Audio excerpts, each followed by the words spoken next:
Це модель Forte Unicorn з обвісом лісника. Величезний багажник з місцем для бокових кофрів. Передній багажник з місцем під шолом. Хто там? І останній на сьогодні багажник під сидінням, з підстаканником і кишеня для дрібниць. Замість маленького базового вітровика можна поставити великий. Величезні лопухи для захисту рук від каміння. Посилена підвіска із захисною гофрою та пластиковим захистом. Дискові гальма по кругу, спереду двохпоршневий супорт з АБСом. Для стилю летіть диски, 12-й радіус коліс на низькопрофільній резині. Дуже зручне, величезне, м'яке двохмісне сидіння. Ззаду маятник з двома пружинами ідеально поглинає всі нерівності. Двигун 150 кубічних сантиметрів, максимальна швидкість 95 км на годину, аж цілих 3 ходових вогня. Діодні повороти, стильна фара ззаду, величезна, дуже чітка інформаційна панель.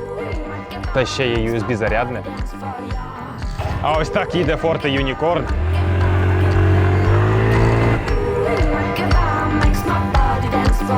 I wanna hear your breath just next to my soul.